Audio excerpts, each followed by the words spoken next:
बिस्मिल्लाहिर्रहमानिर्रहीम। अस्सलाम वालेकुम। उम्मीद है इंशाल्लाह सब हैरियत से होंगे। तो आज हम उर्दू की क्लास में हमारी जो लेटर है हर जो है दाल के बारे में मैं आपको बताऊंगा कि दाल कैसे लिखा जाता है। उस पर आप कोशिश करोगे तो इंशाल्लाह विद इन फ्यू डेज आपकी जो दाल है वो अच्छी हो जाएगी। पिछले क्लास में ऑलरेडी मैंने आपको जीम चे हा खैर बताया था। अगर आपने पिछली क्लास नहीं देखी तो पिछली क्लास ज़रा देख लें। जिन लोगों ने अभी तक चैनल सब्सक्राइब नहीं किया वो चैनल को सब्सक्राइब करें और साथ में इन वीडियो को सीक्वेंस में देखते जाएं। ये ना हो कि आप ये तक चले जाएं, मीम तक चले जाएं। आप कोशिश करें कि अलिफ से बे से शुरू करें और स्टेप बाय स्टेप हर एक वीडियो देखते जाएं। तो आपको इसमें से क्लियर कट समझ आएगी कि भाई मैंने कौन सी गलती की है, मैंने किस चीज़ को इम्प्रूव किया है और आपकी हैंडराइटिंग में इम्प्रूवमेंट कहाँ तक आ गई। तो आप लोग कोशिश करें कि इसको सीक्वेंस में देखते जाएं। तो चलते हैं बोर्ड की तरफ। आज की क्लास में मैं आपको दाल बताऊंगा कि दाल, डाल, जाल और ये चीज़ आपके पास जो है, इसी को भी अगर हम 4 लाइनों में बनाते हैं, लिखते हैं तो 4 लाइन आपके पास हैं। मैं कोशिश करूंगा कि इंशाल्लाह बड़ा बड़ा लिखो कि आपको क्लियर कट दिखाई दे। तो दाल लिखने का जो बुनियादी असूल है, जो बुनियादी तरीका है, उसके बारे में तवज्जो से सुनो। आपने एक लाइन लगानी है 45। ये देखो, ये आपकी 45 लाइन बन गई। अब स्केल तो या पार्कर तो हर बंदा ले नहीं सकता हर वक्त अपने साथ, आपने अंदाजा करना है। दूसरी लाइन आपने लगानी है, अगर आप इसको करें तो ये तकरीबन 60 या 70 लाइन आती है।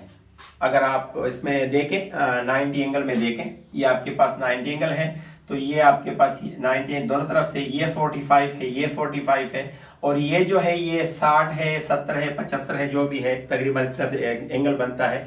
तो आपने कोशिश करनी है इस चीज पे।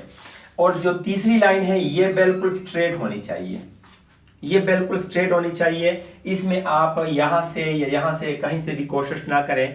पहला एंगल आपके पास 45 आता है, दूसरा एंगल तकरीबन आपके पास 60-70 ये आता है और तीसरी जो आपके पास लाइन है ये बिल्कुल लाइन के साथ सीधा सीधा होना चाहिए।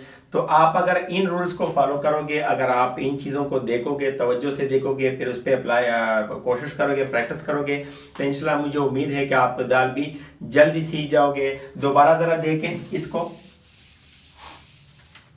ये आपके पास 4 लाइनें हैं। ये आपके पास 4 लाइनें हैं।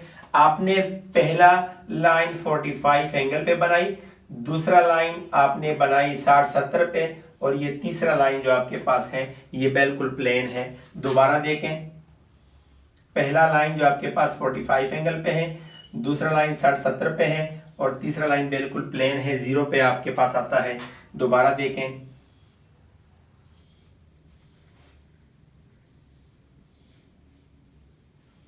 अच्छा बच्चे गलती कहां पर करते हैं, गलती नोट करो।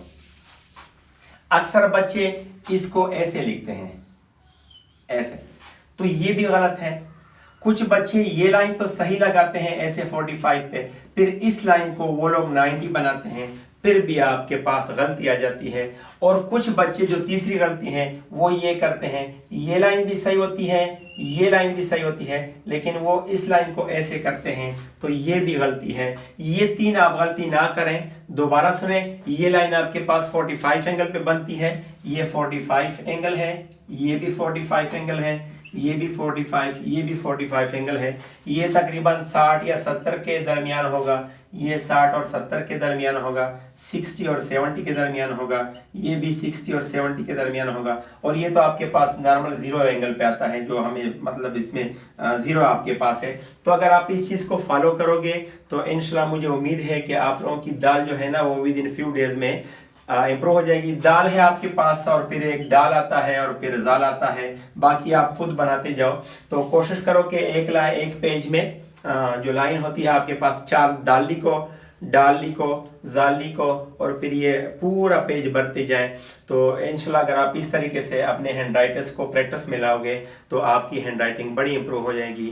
जिन दोबारा मैं कह रहा हूं कि इस वीडियो को सीक्वेंस में देखते जाएं और सीक्वेंस में देखने का तरीका ये है, अगर आप चैनल को सब्सक्राइब करेंगे तो आपके पास नोटिफिकेशन आती जाएंगी कि भाई पिछले लेक्चर में हमारी कौन सी वीडियो है। जज़ाकल्लाह, थैंक यू।